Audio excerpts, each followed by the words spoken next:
नमस्कार दोस्तों। आज हम लोग बात करने वाले हैं टाइफाइड फीवर के बारे में। ठीक है।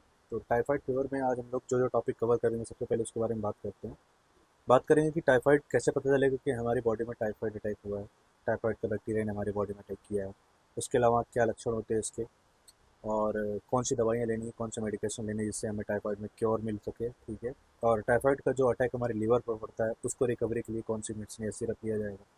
इसके अलावा इन दवाइयों को खाने से क्या साइड इफेक्ट होते हैं ये भी आज हम लोग इस वीडियो में जानेंगे। तो बने रहिए लास्ट तक और देखते रहिए दवाई वाले वीडियो। तो सबसे पहले हम लोग बात करते हैं कि क्या लक्षण होते हैं इसके, और उससे भी पहले हम लोग अभी बात करते हैं कि क्या टेस्ट होता है, क्या ब्लड टेस्ट होता है हम लोग को करवाना चाहिए जिससे हम लोग को पता चलेगा कि हमारी बॉडी में टाइफाइड या फिर मलेरिया और या फिर डेंगू। ठीक है। तीनों हम लोग कवर करते हैं। तो जो टेस्ट का नाम होता है टाइफाइड का, उसका नाम होता है विडाल टेस्ट।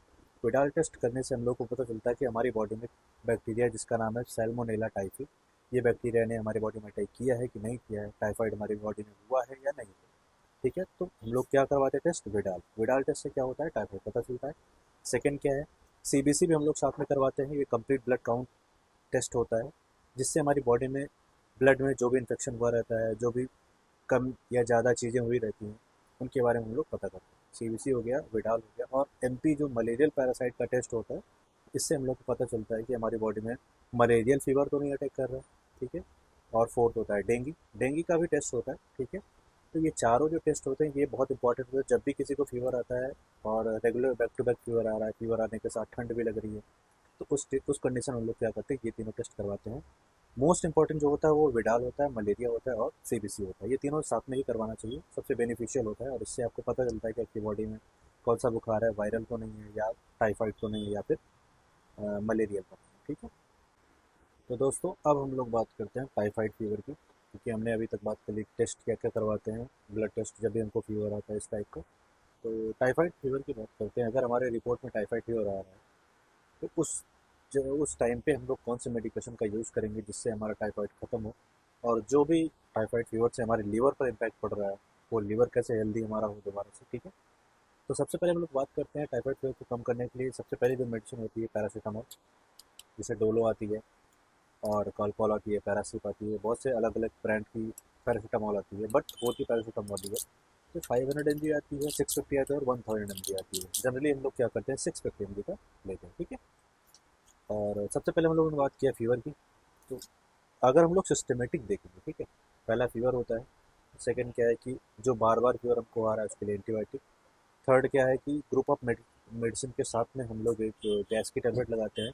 ठीक है। और फोर्थ क्या है कि फुल बॉडी में बहुत पेन होता है। उस लक्षण उसमें जो लक्षण आता है कि हमारी होल बॉडी में बहुत पेन और हेडेक बहुत ज़्यादा होता है। ठीक है। कभी कभी किसी किसी को लूज मोशन भी होने लगता है, और सर दर्द तो बहुत ज़्यादा होता है। ठीक है। वीकनेस बहुत ज़्यादा आ जाती है, और लीवर पे हमारे इम्पैक्ट पड़ता है जिस वजह से हमारे लूज मोशन हो जाता है। तो अभी हम लोगों ने फीवर की बात कर ली। और फीवर के बाद हम लोग बात करते हैं एंटीबायोटिक की। कौन सी ऐसी एंटीबायोटिक बेस्ट है जो टाइफाइड के बैक्टीरिया को किल करती है, किल करने में बहुत ज़्यादा हेल्प करती है। ठीक है। तो बात करते हैं हम लोग एंटीबायोटिक की। तो ये आती है गुडसेफ 200, जिसका जो कॉम्पोजिशन होता है वो होता है सेफोडॉक्सिन प्रोक्साइल 200 mg। ठीक है। तो ये एंटीबायोटिक जो होती है ये स्पेशली समझ लीजिए कि टाइफाइड का जो बैक्टीरिया हमारे कॉज कर रहा है उसके लिए बहुत अच्छी है। ठीक। तो दोस्तों हम लोगों ने सेफोडॉक्सिन की बात कर ली। अब इसके बाद थर्ड जो आता है कि इसके साथ में जो हम लोग बॉडी पेन के लिए मेडिसिन देने वाले हैं जिससे हमारी बॉडी का पेन कम हो, क्योंकि बॉडी में भी पेन और हेडेक में बहुत ज़्यादा हो रहा है, हेडेक बहुत ज़्यादा हो रहा है। तो उसके लिए हम लोग क्या यूज़ करेंगे, एसिक्लोपैरा का कॉम्पोजिशन जो आता है LD-एसिक्टी। ठीक है। इसका जो मैं आपको कॉम्पोजिशन बताऊँ तो एसिक्लोफेनाक 100 mg में होता है और पैरासीटामोल 325 होता है। तो एसिक्लोफेनाक पैरासीटामोल का जो कॉम्बिनेशन होता है बहुत रेस्पॉन्सिव है, बहुत वर्क करता है हमारी बॉडी में। जब भी फुल बॉडी पेन होता है या हेडेक भी होता है सीवियर वाला तो अच्छा काम करता है। ठीक है। तो हम लोग क्या करते हैं बॉडी पेन और हेडेक के लिए LD-एसिक्टी का यूज़ करते हैं। और इसके बाद फोर्थ जो मेडिसिन आती है PPI, जिसको हम लोग प्रोटॉन पंप इनहिबिटर भी बोलते हैं मेडिकल टर्म में। और इसके अंतर्गत जितनी भी गैस की दवाएं होती हैं वो आती हैं। लाइक मैंने यहाँ पर लिया है पेंटॉप डी, कुछ ऐसे पैकिंग। ठीक है। पेंटॉप डी का जो फार्मूला होता है पेंटाप्रोजोल और डोमपेरिडोन होता है। ठीक है। तो पेंटाप्रोजोल और डोमपेरिडोन, इसके साथ मैंने डोमपेरिडोन इसलिए लिया हुआ है क्योंकि कभी कभी इनकेस क्या होता है कि जो भी पेशेंट है उसको टाइफाइड फीवर में वॉमिटिंग भी होने लगती है, क्योंकि लूज मोशन तो होता ही होता है। ठीक है। तो वॉमिटिंग के लिए डोमपेरिडोन बेस्ट है। तो पेंटाप्रोजोल के साथ जब डोमपेरिडोन होता है तो वॉमिटिंग और गैस्ट्राइटिस दोनों के लिए काम करता है। इस वजह से हमने चूज़ किया पेंटाप्रिक। ठीक है। दोस्तों अब हम लोग बात करने वाले हैं फिफ्थ मेडिसिन की, जिसका फार्मूला है मोन्टेलिकोस्ट और लेवोसिट्रोजिन। इंटास कंपनी की मेडिसिन होती है, मोन्टास एल करके आ रही है। ठीक है, बहुत सी कंपनियों की मेडिसिन आती है। तो अभी मेरे पास जो है वो मोन्टास एल है। इसका जो फार्मूला होता है मोटिलकॉर्टिकोस्टेटिन, जैसे आपको मैंने बताया। इसका काम होता है, ये एंटी एलर्जिक ड्रग है जो हमारी बॉडी में होने वाले रिएक्शंस को, लाइक अगर ये मेडिसिन आप खा रहे हैं, आपकी बॉडी में रिएक्ट कर रही है, बॉडी में इचिंग होने लगती है अचानक से, दाने निकलने लगते हैं, पूरी बॉडी खुजलाने लगती है। ठीक है, या मतलब जैसा हम नहीं चाहते वैसा अगर बॉडी हमारी बिहेव कर रही है उस टाइप को, तो उसे हम लोग क्या बोलते हैं कि बॉडी हमारी रिएक्ट कर रही है।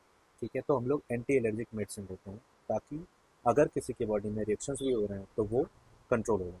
इसके लिए हम लोग क्या देते हैं, मोन्टेलुकासोल लिवोसिट्रिन। ठीक है, तो हमने अभी तक कौन कौन सी मेडिसिन कवर कर ली। फर्स्ट ऑफ ऑल डोलो 650, ठीक है, या फिर कॉलपॉल 650, कोई भी हो। 650 mg का पैरासिटामॉल हम लोग को देना है। उसका जो डोज होगा सुबह और शाम में रहेगा।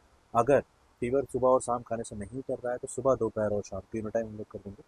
तो फर्स्ट ऑफ ऑल हम लोगों ने क्या किया, पैरासिटामॉल 650 mg का 3 टाइम का डोज दिया। ठीक है, सेकेंड मेडिसिन क्या हुई, सेफोडॉक्सिन 200 mg, लाइक गुडसेप 200 हम लोगों ने लिया, उसको 2 टाइम करेंगे, वो भी खाना खाने के बाद। डोलो भी खाना खाने के बाद ही रहेगी। थर्ड मेडिसिन हम लोगों ने क्या किया, पीपीआई लिया। पीपीआई मतलब पेंटॉप डी लिया। अब पेंटॉप डी का जो डोज होता है वो सिंगल टाइम होता है, खाली पेट होता है। अगर गैस्ट्राइटिस ज़्यादा है तो बीडी कर सकते हैं, लेकिन दोनों टाइम हमारा खाली पेट ही रहेगा। ठीक है, और लास्ट मेडिसिन जो हुई वो हमारी, सॉरी फोर्थ मेडिसिन जो हुई वो एल डी जैसी पी हुई, जिसका फॉर्मूला होता है चिक्लोफेनेक और पैरासीटामोल। हमारी हेडेक में, हमारी होल बॉडी पेन में, सीवियर पेन कुछ भी हो रहा हो उसमें बहुत बढ़िया काम करती है। ठीक है, और इसके साथ जो लास्ट मेडिसिन हमने काम किया, यूज़ किया, वो हुआ मोन्टासोल। मोन्टेलुकासोल लिवोसिट्रिजिन का फॉर्मूला होता है, एंटी एलर्जिक ड्रग होती है, बहुत बढ़िया काम करती है। अगर कोई रिएक्शन करती है हमारी बॉडी, कोई अगर रिएक्शन शो करती है, इचिंग होने लगती है, तो उस कंडीशन में हमारी बॉडी में ये बहुत अच्छा वर्क करती है। ठीक है, तो हम लोगों ने बात की 5 मेडिसिन की जिसकी वजह से हमारा टाइफाइड क्योर हो सकता है। दोस्तों अब बात करते हैं साइड इफ़ेक्ट्स की, क्योंकि बहुत से साइड इफ़ेक्ट होते हैं टाइफाइड में। साइड इफ़ेक्ट में क्या, ये मेडिसिन आप खाएंगे तो इससे हो सकता है आपके लिवर पे इम्पैक्ट पड़े।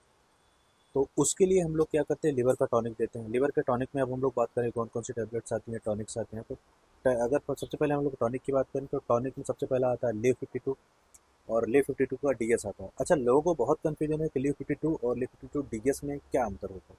अंतर कुछ नहीं होता, दोनों बहुत अच्छी मेडिसिन हैं। ठीक है, दोनों सेम कंपनी के मेडिसिन है। डीएस का मतलब होता है डबल स्ट्रेंथ। ठीक है, तो उसकी जो स्ट्रेंथ होती है वो डबल हो जाती है, बस। इसके अलावा कोई डिफरेंस नहीं होता दोनों मेडिसिन में। तो लिव 52 और या फिर लिव 52 डीएस, दोनों में से कोई भी आप ले सकते हैं, चाहे आप सिरप फॉर्म लें, चाहे आप टैबलेट फॉर्म में लें। मेरा जो खुद का ओपिनियन ये है कि आप जो है सिरप ही लें, क्योंकि सिरप ज़्यादा रिस्पॉन्सिव होती है मेरे मानने से।